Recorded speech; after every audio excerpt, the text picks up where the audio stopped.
ನಿಮ್ಮ ಹಳೆಯ ಚಿನ್ನದ ಒಡವೆನ ಅಧಿಕ ಬೆಲೆಗೆ ಮಾರಬೇಕೆ?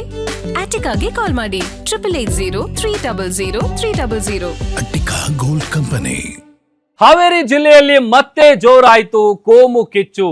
ಆಂಜನೇಯ ದೇಗುಲದಲ್ಲಿ ಕಿಡಿಗೇಡಿಯಿಂದ ಮೂತ್ರ ವಿಸರ್ಜನೆ ಮಾಡಲಾಗಿದೆ.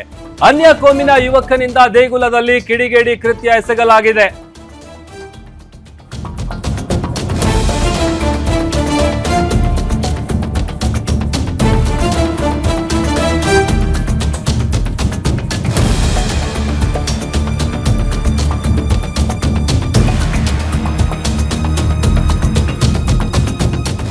ಹಾವೇರಿ ಜಿಲ್ಲೆಯಲ್ಲಿ ಮತ್ತೆ ಜೋರಾಯಿತು ಕೋಮು ಕಿಚ್ಚು. ಆಂಜನೇಯ ದೇಗುಲದಲ್ಲಿ ಕಿಡಿಗೇಡಿಯಿಂದ ಮೂತ್ರ ವಿಸರ್ಜನೆ ಮಾಡಲಾಗಿದೆ. ಅನ್ಯ ಕೋಮಿನ ಯುವಕನಿಂದ ದೇಗುಲದಲ್ಲಿ ಕಿಡಿಗೇಡಿ ಕೃತ್ಯ ನಡೆಸಿರುವಂತಹ ಘಟನೆ ಹಾವೇರಿ ಜಿಲ್ಲೆಯ ಶಿಗ್ಗಾವಿ ಪಟ್ಟಣದಲ್ಲಿ ನಡೆದಿದೆ. ಮೊಹಮ್ಮದ್ ಜಾಫರ್ ಈತ ಈ ಕೃತ್ಯ ಎಸಗಿದ್ದಾನೆ ಅಂತೇಳಿ ಗೊತ್ತಾಗ್ತಾ ಇದೆ. ಕುಡಿದ ಅಮಲಿನಲ್ಲಿ ದೇವಸ್ಥಾನದ ಒಳಗಡೆ ಈತ ಮಲಗಿದ್ದ. ಆಗ ಆಂಜನೇಯ ಮೂರ್ತಿಯ ಎದುರು ನಿಂತು ಮೂತ್ರ ವಿಸರ್ಜನೆ ಮಾಡಿದ್ದಾನೆ. ಕಿಡಿಗೇಡಿಯನ್ನ ರೆಡ್ ಹ್ಯಾಂಡ್ ಆಗಿ ಹಿಡಿದು ಸ್ಥಳೀಯರು ಥಳಿಸಿದ್ದಾರೆ. ಹಿಂದೂಗಳ ಧಾರ್ಮಿಕ ಭಾವನೆಗೆ ಧಕ್ಕೆ ಮಾಡಿದಂತ ಹಿನ್ನೆಲೆಯಲ್ಲಿ ಸದ್ಯ ಶಿಗ್ಗಾವಿ ಪೊಲೀಸ್ ಠಾಣೆಯಲ್ಲಿ ಆತನ ವಿರುದ್ಧ ದೂರು ಕೂಡ ದಾಖಲಾಗಿದೆ. ಕೇಸ್ ಅನ್ನ ದಾಖಲು ಮಾಡಿಕೊಂಡು ಪೊಲೀಸರು ಆರೋಪಿಯನ್ನ ವಶಕ್ಕೆ ಪಡೆದಿದ್ದಾರೆ, ಅರೆಸ್ಟ್ ಮಾಡಿದ್ದಾರೆ. ಆತನಿಂದಲೇ ದೇವಸ್ಥಾನ ಶುಚಿತ್ವ ಆಗಬೇಕು ಅಂತ ಸ್ಥಳೀಯರು ಪಟ್ಟು ಹಿಡಿದಿದ್ದಾರೆ. ನೋಡಿ, ಹಾವೇರಿ ಜಿಲ್ಲೆಯ ಶಿಗ್ಗಾವಿ ಪಟ್ಟಣದಲ್ಲಿ ನಡೆದಿರುವಂತಹ ಘಟನೆ ಇದು. ಒಂದು ಕಡೆ ಈಗ ಪೊಲೀಸರು ಆತನನ್ನ ಅರೆಸ್ಟ್ ಮಾಡಿದ್ದಾರೆ. ಆತನಿಂದಲೇ ದೇವಸ್ಥಾನ ಶುಚಿತ್ವ ಆಗಬೇಕು ಅಂತ ಸ್ಥಳೀಯರು ಪಟ್ಟು ಹಿಡಿದು ಕೂತಿದ್ದಾರೆ. ಆತನನ್ನ ಸ್ಥಳೀಯರು ರೆಡ್ ಹ್ಯಾಂಡ್ ಆಗಿ ಹಿಡಿದಿದ್ದಾರೆ. ಆತ ಏನೋ ಕುಡಿದ ಮತ್ನಲ್ಲಿದ್ದಂತೆ ಆಂಜನೇಯ ದೇಗುಲದಲ್ಲೇನೆ ಆತ ಮೂತ್ರ ವಿಸರ್ಜನೆ ಮಾಡಿದ್ದಾನೆ. ಅನ್ಯ ಕೋಮಿನ ಯುವಕನಿಂದ ಈ ರೀತಿಯಾದಂಥ ಕಿಡಿಗೇಡಿ ಕೃತ್ಯ ನಡೆದಿರೋದು. ಮತ್ತೊಂದು ಕಡೆ ಆತನಿಂದಲೇ ಈಗ ದೇವಸ್ಥಾನ ಶುಚಿತ್ವ ಕಾರ್ಯ ಆಗಬೇಕು ಅಂತೇಳಿ ಸ್ಥಳೀಯರೆಲ್ಲರೂ ಕೂಡ ಬಿಗಿಪಟ್ಟನ್ನ ಹಿಡಿದು ಕೂತಿದ್ದಾರೆ.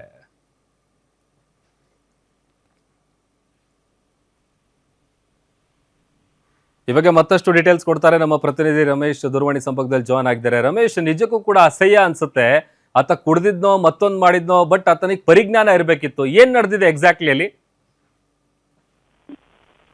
ಹೌದು ಪ್ರಭು, ಈ ತರ ಒಂದು ಹೇಯ ಕೃತ್ಯ ನಡೆದಿರುವಂತದ್ದು ಹಾವೇರಿ ಜಿಲ್ಲೆಯ ಸಿಗ್ಗಾವಿ ಪಟ್ಟಣದಲ್ಲಿರುವಂತಹ ಆಂಜನೇಯ ಸ್ವಾಮಿ ದೇವಸ್ಥಾನದಲ್ಲಿ ನಿನ್ನೆ ರಾತ್ರಿ ಕುಡಿದ ಅಮಲಿನಲ್ಲಿ ಬಂದು ದೇವಸ್ಥಾನದ ಒಳಗಡೆ ಪ್ರವೇಶ ಮಾಡಿ ಅಲ್ಲೇ ಮಲಗಿರುವಂತಹ ಹಾನಗಲ್ ಮೂಲದ ಮೊಹಮ್ಮದ್ ಜಾಫರ್ ಅನ್ನುವಂತಹ ವ್ಯಕ್ತಿ ಅಲ್ಲಿ ಏನಂತಂದ್ರೆ ಈಗ ಮೂತ್ರ ವಿಸರ್ಜನೆ ಮಾಡಿರುವಂತದ್ದು.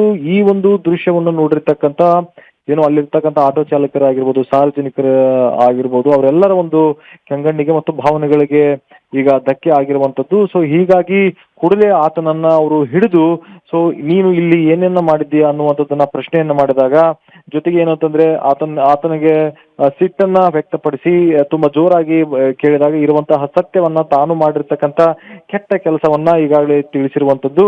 ಸೊ ಕೂಡಲೇ ಏನಂತಂದ್ರೆ ಕಾರ್ಯೋನ್ಮುಖರಾಗಿರ್ತಕ್ಕಂಥ ಹಿಂದೂ ಪರ ಏನು ಕಾರ್ಯಕರ್ತರು ಇದ್ದಾರೆ, ಜೊತೆಗೆ ಸಾರ್ವಜನಿಕರು ಏನಿದ್ದಾರೆ, ಅವರೆಲ್ಲರೂ ಕೂಡ ಸ್ಥಳಕ್ಕೆ ಧಾವಿಸಿ ಈ ರೀತಿಯಾಗಿರ್ತಕ್ಕಂಥ ಕೆಲಸವನ್ನ ಮಾಡಿರ್ತಕ್ಕಂಥ ಆರೋಪಿ ಏನಿದ್ರೆ ಆತನ ವಿರುದ್ಧ ಈಗಾಗಲೇ ದೂರನ್ನು ನೀಡಿರುವಂತದ್ದು. ಹೀಗಾಗಿ ಕೂಡಲೇ ಸಿಗ್ಗಾವಿ ಪಟ್ಟಣದಲ್ಲಿರ್ತಕ್ಕಂಥ ಪೊಲೀಸರು ಆರೋಪಿಯನ್ನ ಬಂಧಿಸಿ ವಿಚಾರಣೆ ಮಾಡಿದ್ದಾರೆ. ಆತ ಹಿಂದೂ ದೇವರುಗಳ ಮೇಲೆ ಈ ರೀತಿಯಾಗಿರ್ತಕ್ಕಂಥ ಅಸಹ್ಯ ಕೆಲಸ ಮಾಡಿರುವಂತದ್ದು ಅಥವಾ ಒಂದು ಅಶ್ಲೀಲವಾಗಿ ನಡೆದುಕೊಂಡಿರುವಂತದ್ದು ನಿಜಕ್ಕೂ ಕೂಡ ತಪ್ಪು. ಇದರ ವಿರುದ್ಧ ನಾವು ಕ್ರಮ ತೆಗೆದುಕೊಳ್ತೇವೆ ಅನ್ನುವಂಥದ್ದು ಪೊಲೀಸರು ಕೂಡ ಈಗಾಗಲೇ ಬಂಧಿಸಿ ವಿಚಾರಣೆಯನ್ನ ಕೂಡ ಮಾಡ್ತಾ ಇರುವಂತದ್ದು. ಪ್ರಾಥಮಿಕವಾಗಿ ಕೂಡ ಸತ್ಯ ಅನ್ನುವಂಥದ್ದು ಈಗಾಗಲೇ ಗೋಚರ ಆಗಿದೆ. ಹೀಗಾಗಿ ಇಷ್ಟೇ ಅಲ್ಲದೆ ಕೂಡ ಹಿಂದೂ ಪರ ಸಂಘಟನೆ ಕಾರ್ಯಕರ್ತರು ಮತ್ತು ಬೇರೆ ಸಂಘದ ಕಾರ್ಯಕರ್ತರು ಜೊತೆಗೆ ಸ್ಥಳೀಯ ಸಾರ್ವಜನಿಕರು ಏನಿದ್ದಾರೆ ಅವರೆಲ್ಲರೂ ಕೂಡ ಆಗಮಿಸಿ ಇಂದು ಬೆಳಗ್ಗೆಯೂ ಕೂಡ ಏನಂತಂದ್ರೆ ಅವರು ಪ್ರತಿಭಟನೆ ಮಾಡಿರುವಂತದ್ದು, ಜೊತೆಗೆ ಪಟ್ಟನ್ನು ಹಿಡಿದಿರುವಂತದ್ದು. ಏನು ಅಂತಂದ್ರೆ ಬಂಧನ ಆಗಿರ್ತಕ್ಕಂಥ ಆರೋಪಿಯನ್ನ ನಮ್ಮ ಕೈಗೆ ಒಪ್ಪಿಸಿ ಆತನ ಕೈಯಿಂದ ನಾವು ಏನೋ ಅಪವಿತ್ರವಾಗಿರ್ತಕ್ಕಂಥ ದೇವಸ್ಥಾನವನ್ನು ನಾವು ಪವಿತ್ರಗೊಳಿಸ್ತೇವೆ ಅನ್ನುವಂಥದ್ದನ್ನ ಬಿಗಿಪಟ್ಟನ್ನು ಹಿಡಿದಿರುವಂತದ್ದು.